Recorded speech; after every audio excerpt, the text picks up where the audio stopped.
ચલો, good afternoon students. સ્ટેટ્સનું second part અને એનું ફર્સ્ટ ચેપ્ટર જે છે, સેકન્ડ ચેપ્ટર આપણે સ્ટાર્ટ કરશું, જેનું નેમ છે ડિસ્ક્રીટ રેન્ડમ વેરિયેબલ. હવે સૌથી પહેલાં તો આપણે એ સમજવાનું છે કે વોટ ઇઝ રેન્ડમ વેરિયેબલ. તો now see, random variable means event expressed in number related to any probable random event. So if we take the example of any kind of random experiment, say for example, tossing a fair coin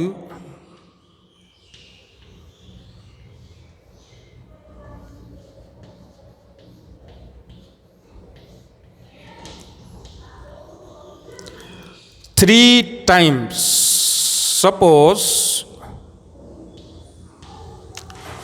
we are given that we have tossed one fair coin three times. ત્રણ વખત આપણે coin toss કરીએ છીએ, બરાબર. હવે સૌથી પહેલાં તો પ્રોબેબિલિટીના ચેપ્ટરમાં આવી જઈએ. ટોટલ ઇવેન્ટ આપણે ફાઇન્ડ કરશું. તો C, tossing a fair coin three times will give us total events 2⁻3. બરોબર છે. આપણા ટોટલ ઇવેન્ટ કેટલા થશે? 2⁻3. હવે 2⁻3 એટલે કે 8.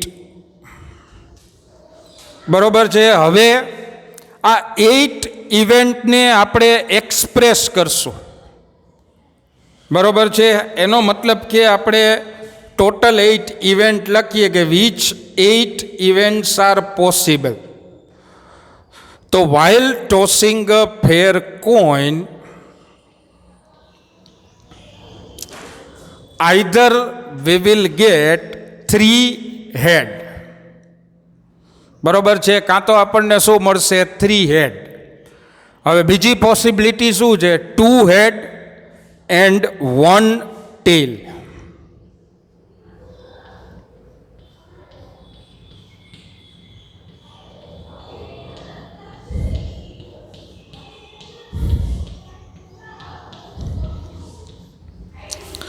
ચલો, આ 2 head and 1 tail. હવે આનું રેસિપ્રોકલ લઈએ. 2 tail and 1 head. તો HTT THT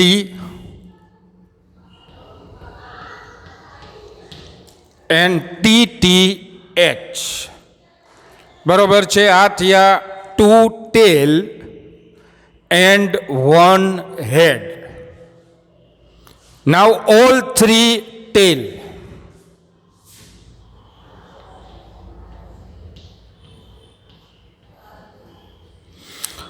So these are 8 possible event.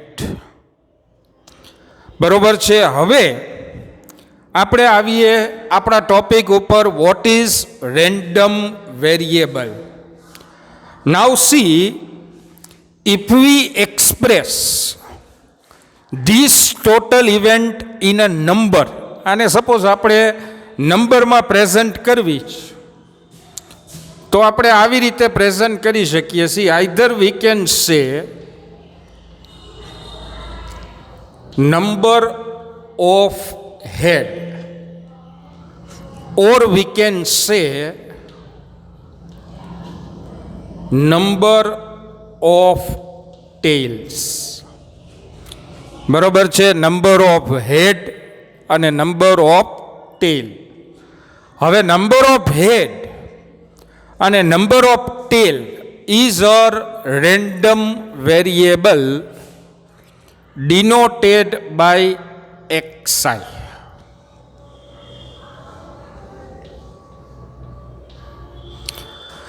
ચલો આને આપણે xi થી ડિનોટ કરશું. સૌથી પહેલા આપણે જોઈએ નંબર ઓફ હેડ. જુઓ, નંબર ઓફ હેડ અહીંથી આપણે સ્ટાર્ટ કરીએ તો આમાં હેડ છે 0, પછી 1 head is possible, then 2 head is possible, અને maximum number of head will be 3.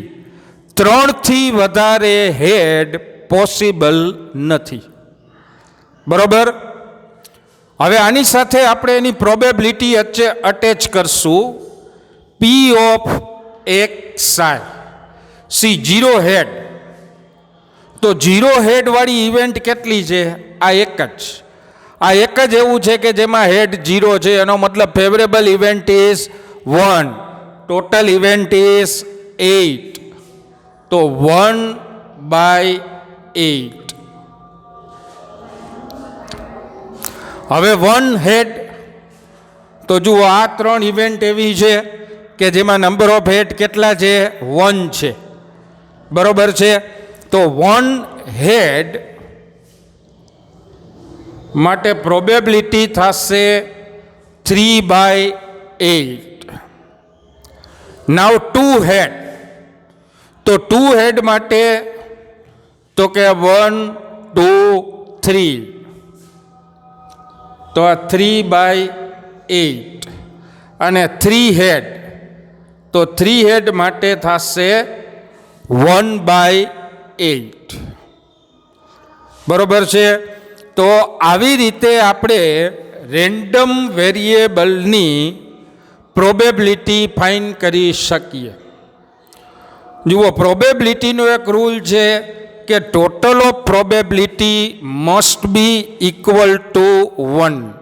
જુઓ, આનો ટોટલ 8/8 વિલ બી 1.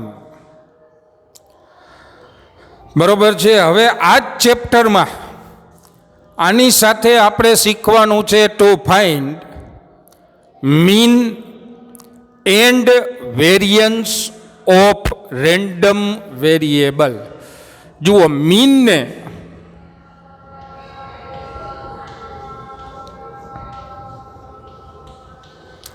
આપણે કહેશું E ઓફ x. તો E ઓફ x એટલે કે સિગ્મા x ઇન્ટુ px. ચલો, આ x ઇન્ટુ px આનો મલ્ટીપ્લાય કરીએ તો ઇટ વિલ બી 0, 3/8, 6/8, 3/8. તો ટોટલ ઇઝ 12/8. 12/8 એટલે કે 1.5. બરોબર છે. તો મીન ફાઇન્ડ કરવા માટે whenever you are ask to find mean of a random variable, at that time mean equals to sigma x into px. બરોબર છે. તો x ઇન્ટુ px નો ટોટલ કરવાનો. Now see, sometimes you will be asked variance also.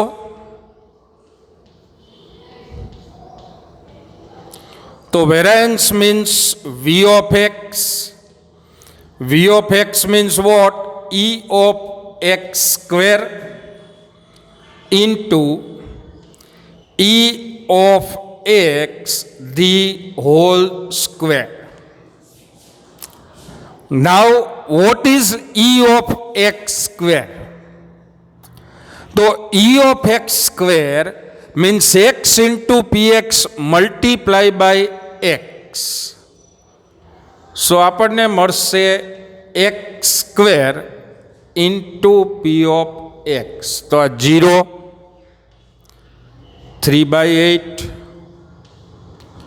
12/8, 9/8. તો 24/8. 24/8 equals to 3. તો આપણે find કરીએ કે આ રેન્ડમ વેરિયેબલનો વેરિયન્સ કેટલો થશે. અહીંયા માઇનસ, તો E3 માઇનસ 1.5 નો સ્ક્વેર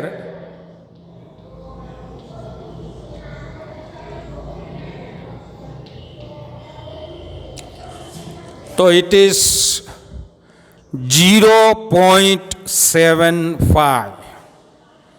ચાલો clear, 0.75.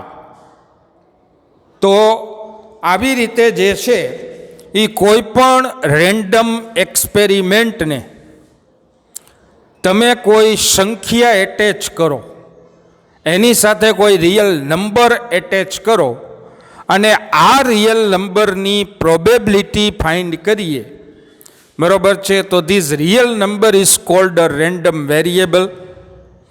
The total of the probability of random variable must be 1. અને આને કહેવાય probability distribution of random variable. And after preparing the table showing probability distribution of random variable, we can find mean and variance by using this formula. ચલો, is that clear? Okay, ચલો તો હવે next સેશનમાં આપણે આના practical Sam's start કરશું. Thank you.